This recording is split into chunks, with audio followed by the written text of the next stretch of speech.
Welcome Michael Popok, Zumpano Patricios and Popok, to MeidasTouch Legal Roundup. How you doing, Michael? Doing great, Ben. And how about you today?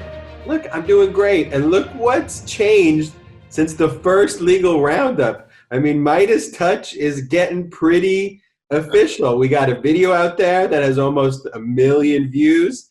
We got 2,000 followers, in the last 6 days, and, we really appreciate this growing audience out there. We've got a lot of emails and a big fan base, and everyone was saying, when's the next Legal Roundup? So they got it right now. I told you, I thought this, you have invented a rocket ship that's sitting on a launch pad, and I think it's taken off. No, I love it. So let's get into the issues. One of the things I like about the Legal Roundup, Mike, is that we get to talk about our own cases. And so we filed within the last 2 weeks a case against DePaul University. We represent Jenny Conviser. Tell us a little bit about this case, Mike. Yeah, thanks, Ben. And it's one that you and I feel very strongly about because of the person that we're representing. We're representing Dr. Jenny Conviser, who's a world-renowned sports psychologist. She serves on the U.S. Figure Skating Committee, provides advice and counsel to student athletes as her primary focus, and had been with DePaul as their leading mental health provider for 13 years until she ran into this double-barreled approach of protecting DePaul athletics. Specifically, one of her patients in therapy reported that while she was on the softball team, that a head coach, an associate head coach, a female, had been punched in the face by Coach Eugene Lenti, the Hall of Fame coach for DePaul. The patient was very upset about it, and Dr. Conviser's team did the right thing. Counseled the patient to report it to the Title IX office because those things should not happen anywhere, especially on campus when you have fragile populations of student athletes. After that happened, the school went into a major cover-up mode. The school's already got a conflict of interest because Eugene Lenti's sister, Lenti Poncento, is the athletics director, longtime athletics director for DePaul. And so rather than protect the student athlete and protect the patient, they went into cover-up mode. They let Lenti, the coach, retire, really fired him, but let him retire with his reputation intact. Then when they got around to it, they fired the rest of his coaching staff, including, we think, the actual person that he punched in the face. Then the next step was they fired our client, Jenny Conviser, and cut off her contract and just sat back and let it all happen. And they would have probably gotten away with it, except they let the coach end up going to Auburn University, where he's now an assistant softball coach working with another fragile and vulnerable population of student athlete. So enough's enough. Our client blew the whistle on that and has now filed a lawsuit that's pending in Illinois state court against DePaul for defamation and for whistleblower retaliation. One of the things that always intrigues me, as a lawyer, as, a rapacious reader, just as someone who's interested in getting involved when you get involved in a case, and this is one of the great things about being a lawyer, is you don't just file a case. I mean, a good lawyer really gets involved in the world itself. And so, for example, when I did the Kaepernick case, I got to learn about just all of the NFL reporters and the reporters who wrote the pro NFL stories and the reporters who were critical and the various, interest groups that were very critical of, the CBA, and, here in this case against DePaul, one of the, most fascinating, interesting, exciting, things is, and most impressive, is the DePaulia, this student-run newspaper that are writing at a level that to me is comparable, to the New York Times and the Washington Post. And that's a compliment to the New York Times, Washington Post, and an obvious compliment to the DePaulia that, the student-run paper and the information that they've built and the timeline that they've created, was really instrumental in helping to expose and unravel this harm that was being done to the school. And I know you've had a lot of positive things to say online about the DePaul. Yeah, I thought it's remarkable. I mean, they pitch themselves as an independent student newspaper, but let's be honest, they're students at the school. Their faculty advisors work for the school. I don't know if they get funding from the school, but against all of that, and as part of journalistic ethics, they have pursued this story to the nth degree, letting the DePaul community and readers and lawyers like you and I really understand this incestuous revolving door between the General Counsel's Office of DePaul, the Title IX Office of DePaul, and the Athletics Department of DePaul. And this dual-hattedness where people rotate or simultaneously hold positions in the Athletics Department and the Title IX Office that's supposed to be investigating the Athletics Department. You know, that's really, I thought DePaul has done an amazing job, the student reporters there, at getting to the bottom of that. And it's almost like All the President's Men with Woodward and Bernstein. I mean, they're really on this story, and they are unearthing data and information that is helpful ultimately to accomplish what you and I and Dr. Konviser are trying to accomplish, which is the reformation of a cultural problem at DePaul. That is the focus of the lawsuit. And I like that you've developed a little bit of a cult following online amongst some of the anonymous Twitter users. You know, I joked with you if your girlfriend was getting jealous because the hashtag man crush every day Michael Popok. You know, it wasn't trending, but it definitely caught my eye that was going on.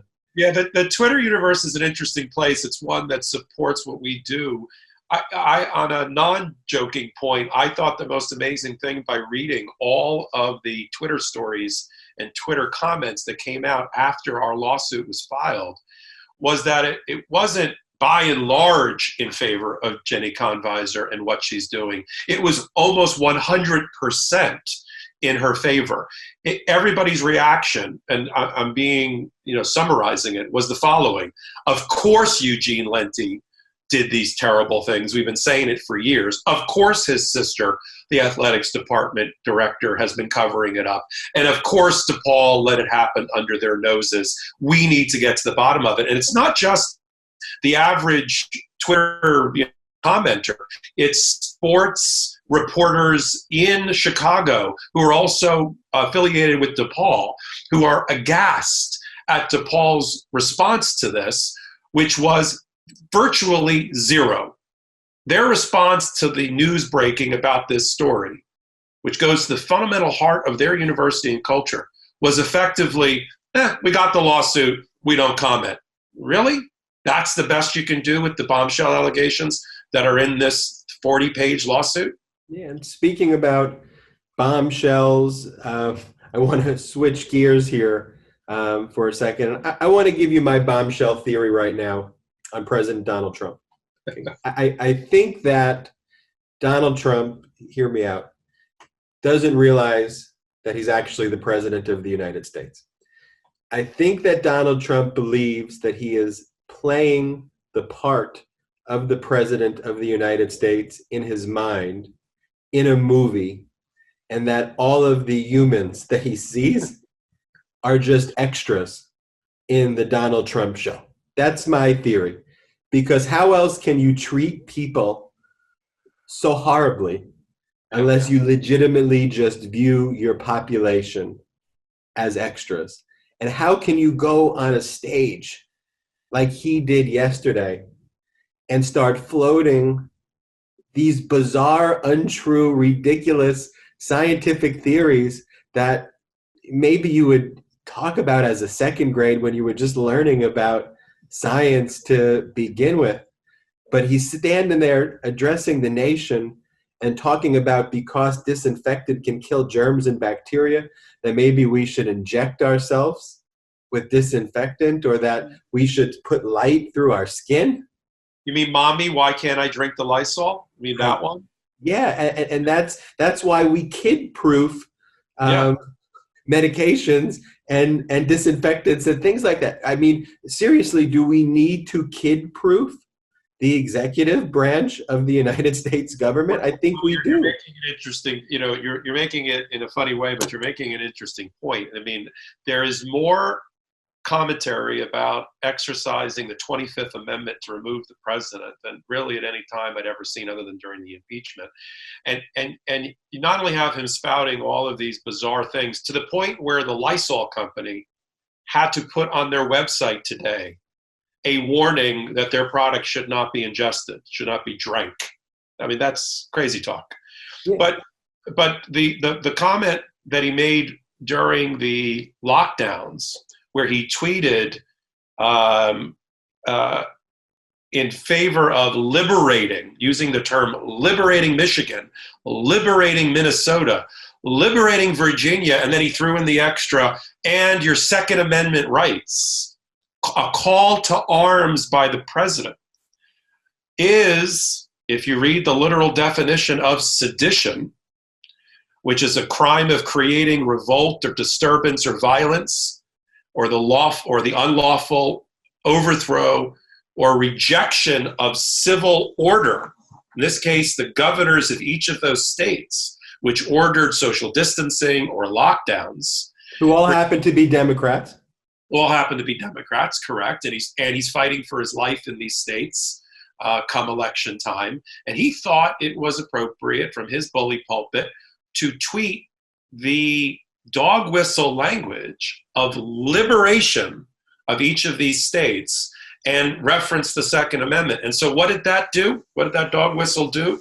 That led the far-right extremists, including the white supremacist movement, to start using a term that you and I probably never heard of, except when we went to bar and bat mitzvahs, which was the boogaloo. The boogaloo to you and I was some crazy dance you did, like the electric slide. To the white supremacist, a boogaloo is an armed revolt and overthrow of the country. And after he blew that whistle, they started chattering on their various sites monitored by the Southern Poverty Unit and all sorts of other anti-defamation leagues. They started talking and chattering about maybe it's time and the president wants us to bring the boogaloo. This looks to me like it could be another article of impeachment against the president, to have a sitting president try to incite revolt against state law. We've never been there before, not in modern era. Sounds a lot like sedition under the U.S. Code, and maybe another article of impeachment if the Democrats have the stomach to do it again in the Congress.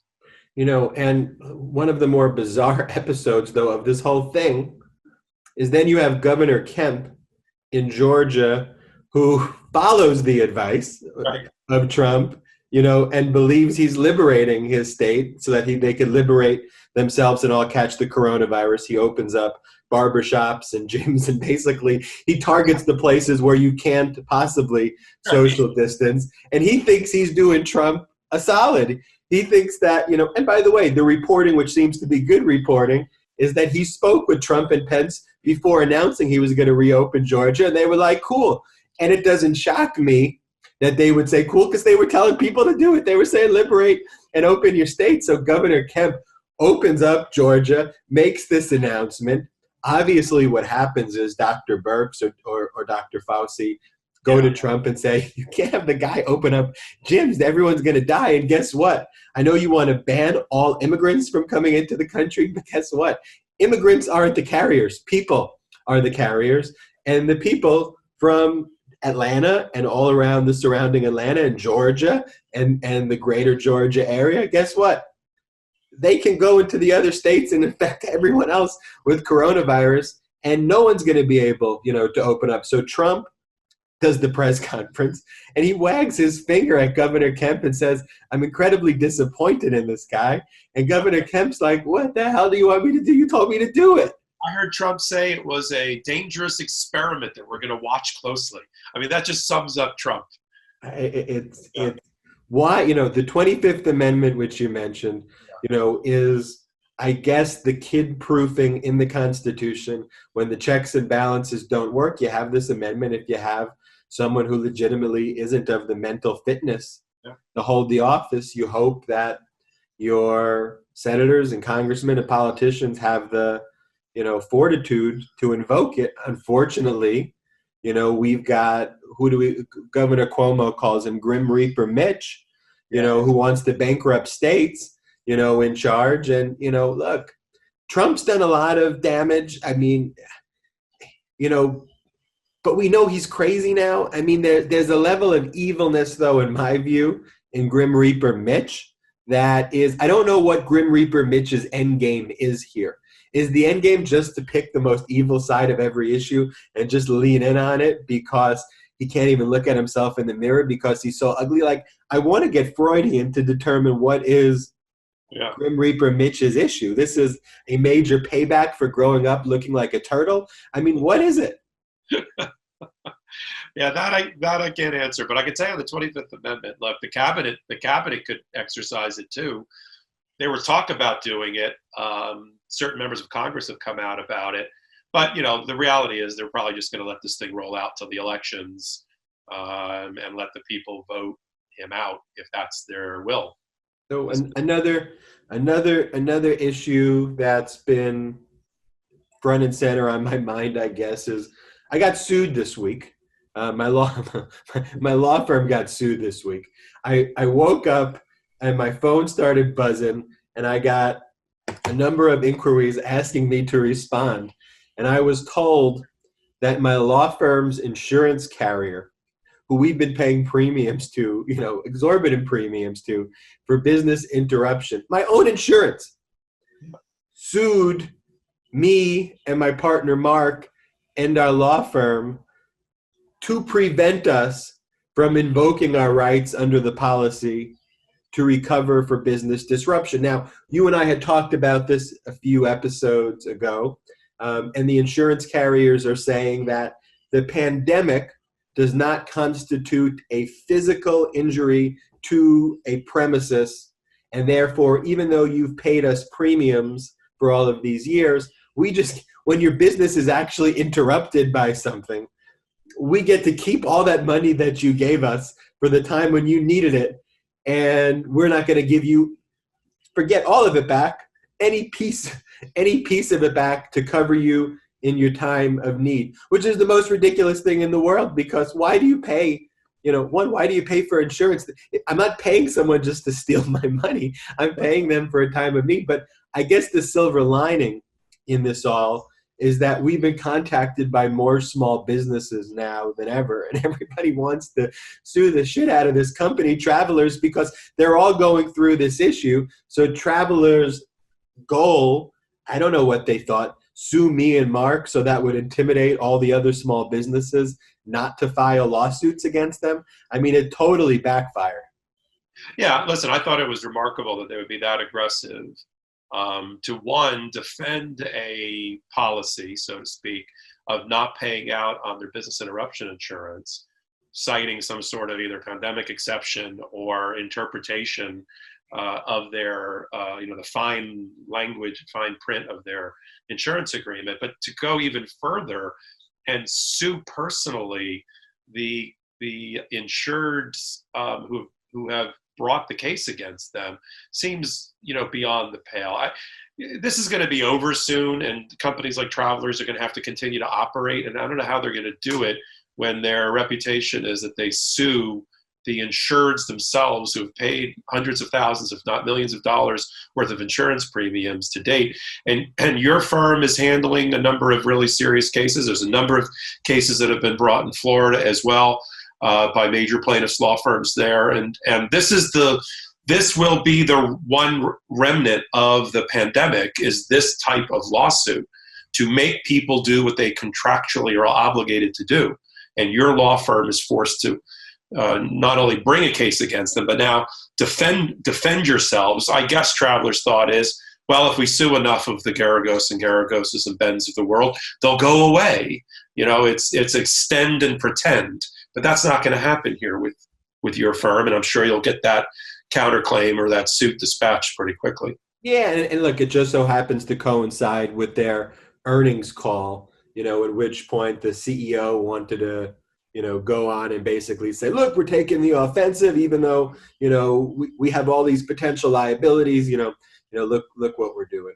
But again, incredibly bizarre, but the good news is, it totally backfired. But the level of that kind of corporate thinking, you just wonder sometimes, like, who in the world is advising him to think it's a good idea? You know what? And we saw this, I'm just going to call it bullshit. We saw this bullshit with the MGM lawsuits. And do you remember the victims of the MGM shooting? Yeah. Were then sued by the MGM saying that you can't sue us, basically. And my only thought is, how, after you're grieving, setting aside what we believe or not to be the merits of the case, when you are in that grievous position, you're mourning, and then you've gotten sued? Yeah. But Well, we'll speak about backfire. So I have a personal connection to that town. I happened to be there the night of the shooting because I had a court appearance the next morning in an unrelated case. And I had my own, which I won't share yet, I had my own issue related to that night. But the payoff is that backfired on them in a big way. And they paid almost $100 million, I believe, to the fund for the victims, for those 60 or so families. So that, again, another example of an idea they may have spitballed around the boardroom, but should never have left the room and been implemented. Yeah, and going to another interesting one in my backyard here in Los Angeles. This news broke yesterday. There was a lawsuit out here that got a lot of attention. It was Dr. Lauren Pinter Brown versus UCLA. She was a medical doctor, clinician at UCLA, sued for gender discrimination and constructive discharge. I think it was in 2018, was awarded $13 million and I think another $1.5 million in attorney's fees. So, a huge award. UCLA appealed, represented by Morgan Lewis. Dr. Pinter was represented by the Shigarian law firm, which is a very good employment law firm. The Court of Appeals reversed. It struck down the jury award. But what was most fascinating to me is when I read the order and what the Court of Appeals really took issue with. They took issue with the fact, most significantly, that the trial judge was reading quotes of civil rights leaders and icons before, while the jury was being selected. And, seemed to be indicating that, well, not seemed to be indicated that the courtroom is a place where civil rights should play out. And the courtroom is a place where justice should be served, which of course it is. But the objection was, were you firing up this jury by citing these civil rights leaders, who protested against systemic injustices by large corporations and governments?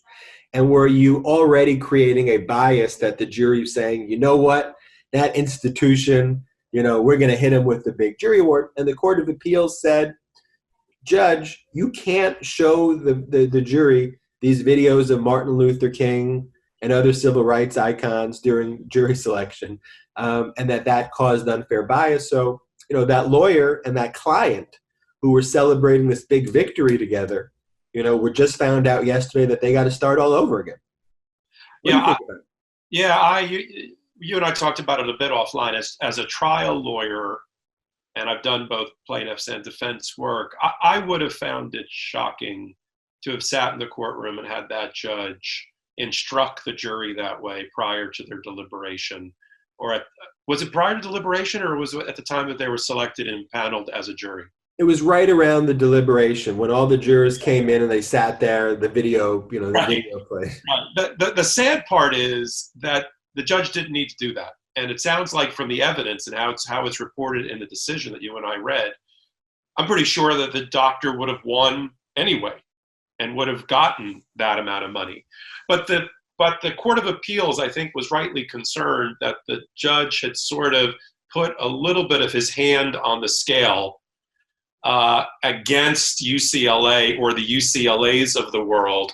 When you start talking about the arc of of the universe bends towards moral justice, and you jurors are in the position in the shoes of Martin Luther King and Rosa Parks, and let me tell you about the Japanese-American internment and the Karamatsu case.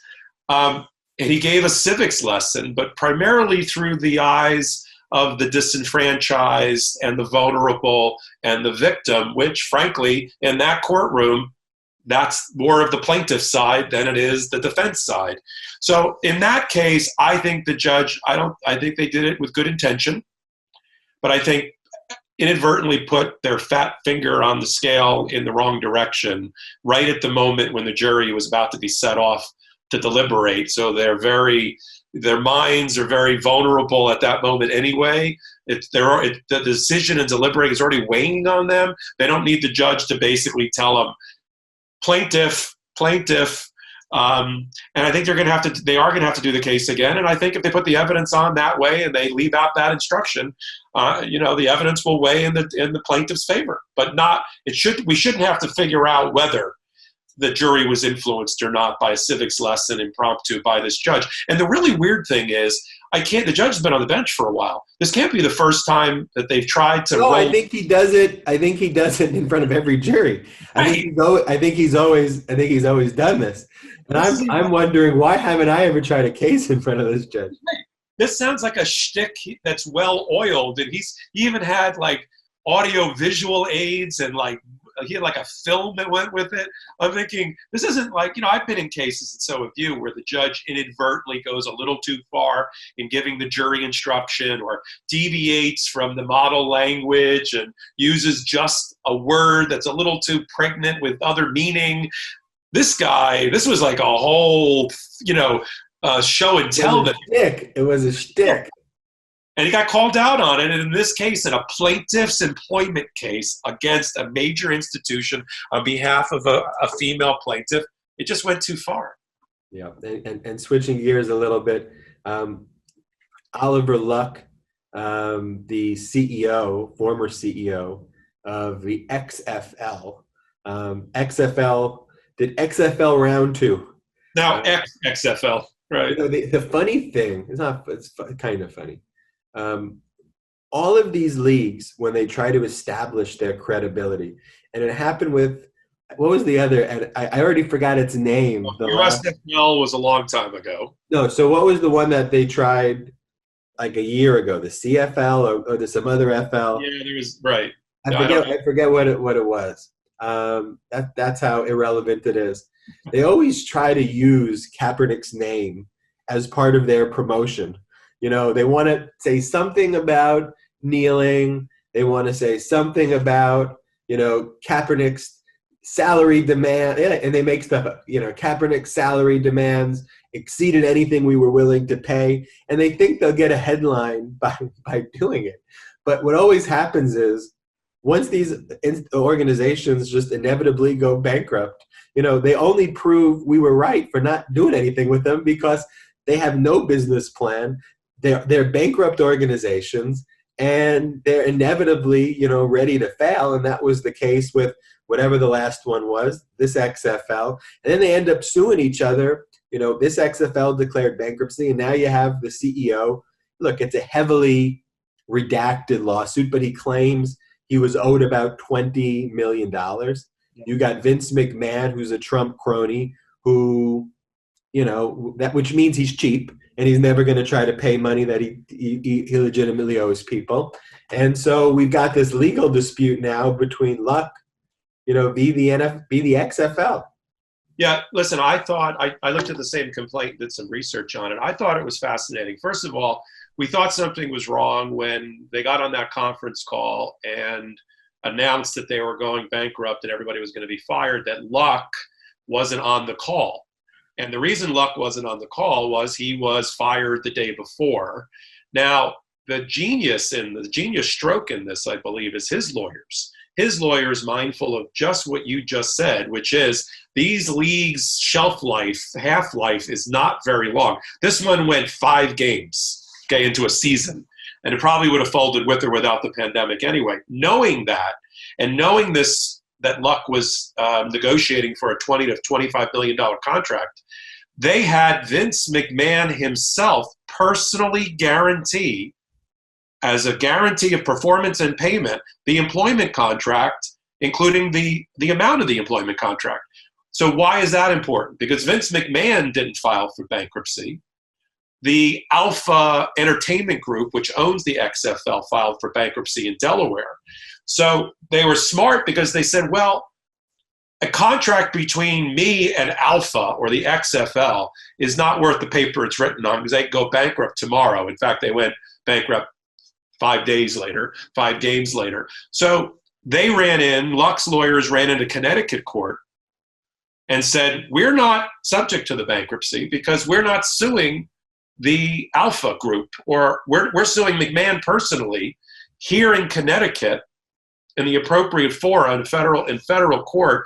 And more importantly, what McMahon had to do, which I believe he'll ultimately lose, is argue that somehow Luck was terminated for cause, because his contract says that if his contract ends for anything other than for cause, i.e. he did something wrong, then McMahon is on the hook to pay the bill. So his lawyers had to take the position, or will take the position in that lawsuit, that he was fired for cause. What cause could he have possibly have done that would have required him to be fired the day before they folded the league? Yeah, unless we find out that he has a second hobby, raising bats in China. I think that I think he's free and clear, and I think you're right. It was ingenious lawyering on the transactional side to demand a personal guarantee, and you can imagine just how that went down. McMahon's trying to find an established executive to bring credibility to his league, and Luck says, "Look, I got credibility, but I'm not going to touch this unless." I'm sure I'm going to, if this does fold, then I'm going to get paid. And so, Vince McMahon to be personally liable, for $20 million is significant. And, I wonder what he's going to do. I mean, I wonder if he could potentially argue force majeure, and if that absolves it in any way, but I doubt it. I think he's stuck on his personal guarantee. And just as, giving our followers a little bit of insider knowledge from you and I being trial lawyers, I also found it interesting that the complaint that was filed was so minimal, which what you and I call a skeletal complaint. I mean, bare bones, 3 pages, a lot of heavy black redaction in it. And I think the reason for that is, rather than being like a bombshell lawsuit with every allegation in there, the way you and I just did for Dr. Conviser with DePaul, is that it's an invitation to bargain. It's an invitation to sit down at a negotiating table with McMahon and try to get a resolution. And they didn't want to push too many hot buttons in doing that. So that's how I read the 3-page complaint filed in Connecticut. It's an invitation to bargain, get back to the table with McMahon, and try to resolve it. Yep. And switching gears, to another, topic. Read this in the news a lot recently.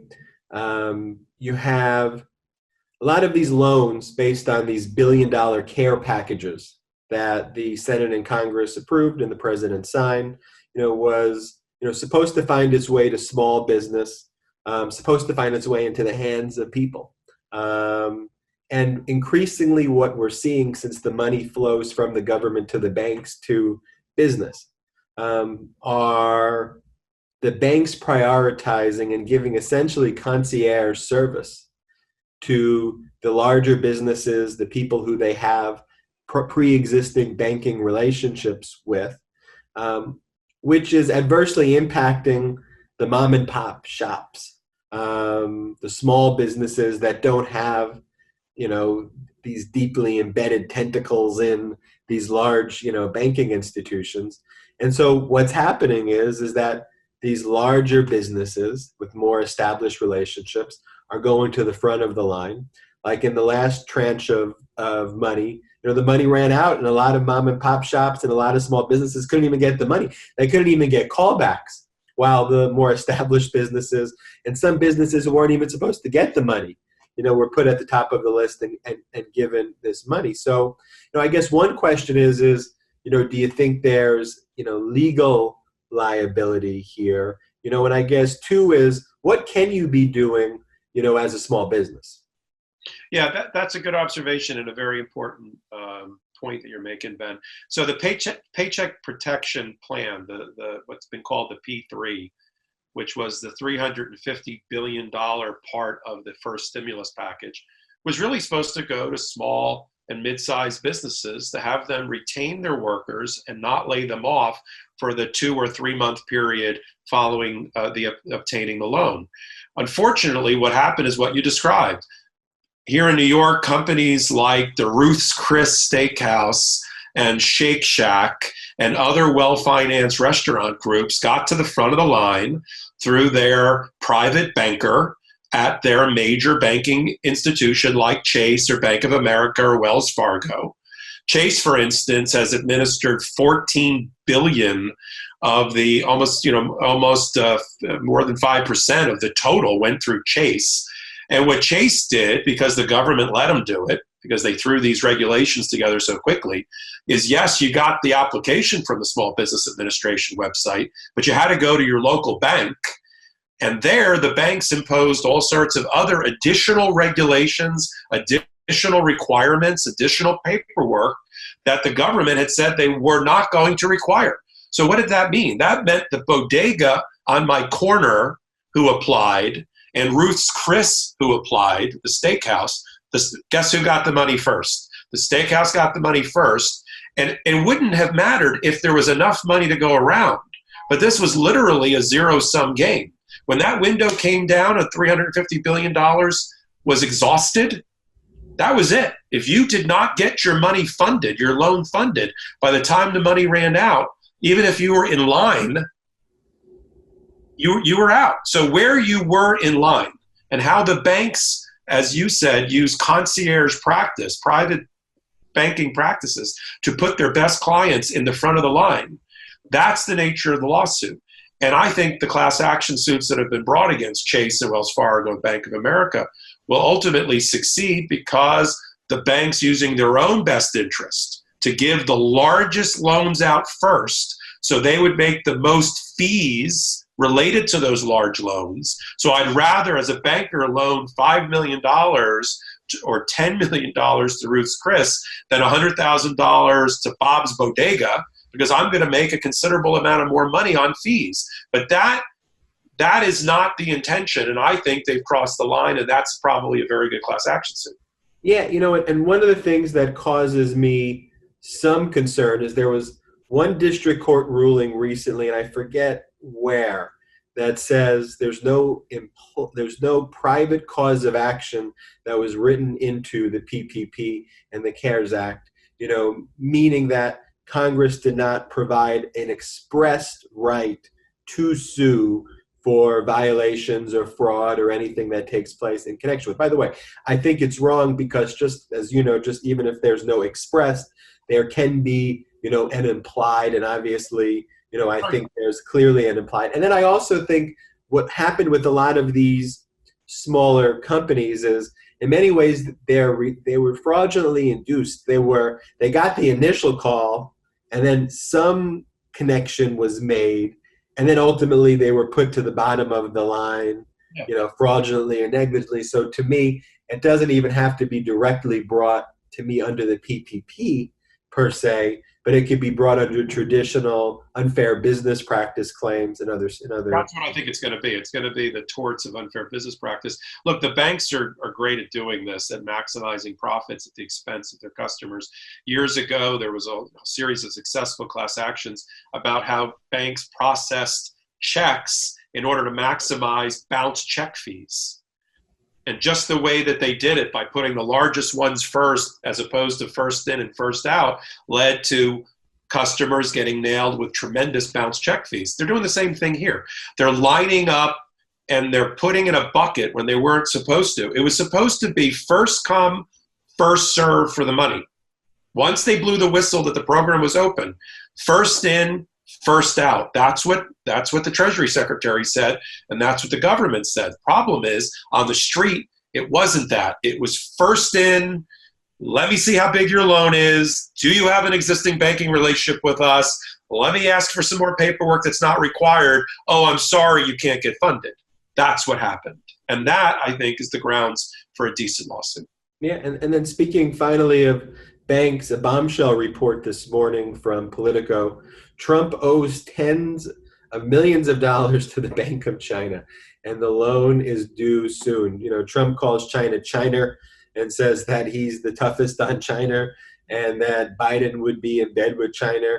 But we come to learn that one of Trump's marquee properties, the property on 43-story tower on 1290 Avenue of Americas, a skyscraper that takes up an entire city block next to Trump Tower. Trump is a 30% owner in this building that's valued at more than $1 billion, which makes it the priciest building in Trump's portfolio. We hear that this building, has a loan with Bank of China that's basically set to, mature in the middle of what would otherwise be Trump's second term. You have a banking background. Explain what that means and the practical implications of on Trump's direct financial interests here, and how this would, impact the decision making of someone if a massive loan is about to mature in the next few years. Yeah, look, I don't know enough about the loan itself. I don't know if he's personally guaranteed the loan, so he's responsible for it, or if it's what we call in the business a non-recourse loan, meaning that the bank can only go against the property, and if there's no money there after they take control of the property, and Lord knows Trump in his past has been kicked out of a number of buildings that because he didn't make payments or they restructured and got his interest out of the building, Empire State Building being one of them. But if this is a recourse loan where the Chinese, ultimately the Chinese government, has Trump by the short hairs, we have to then question again, is he making U.S. policy based on his own personal interests vis-a-vis China because they're his banker, or what's good for the U.S. Citizenry? He has a responsibility. He took an oath of office to make decisions that are in your and my best interest, and not because he's annoyed or pissed off or in the crosshairs of a Chinese lender.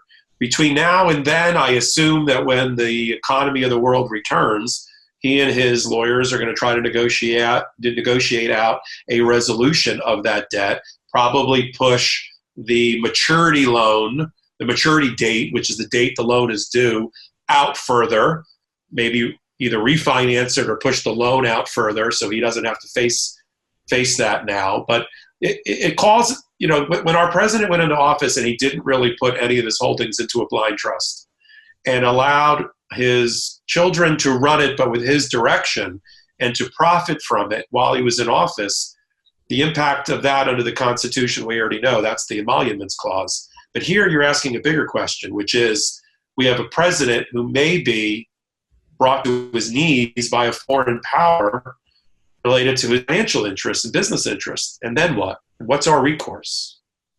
I think our recourse is you and me continue to do these legal roundups. We expose it. We see what's up, and we leave it to our viewers. But look, what a great show today. I mean, we covered a ton of topics. I think probably one of our best shows yet. Any closing words, Michael, that you want to have for the viewers, your fans? I think this is going to be one of our new mottos. Sunshine is the best disinfectant. Sunshine. Don't inject yourself with sunshine, though. Right, we're going to shine a light on these issues. And then sunshine is the best disinfectant, but do not inject yourself with disinfectant. Don't ingest it. Signing off, Ben and Michael Popok.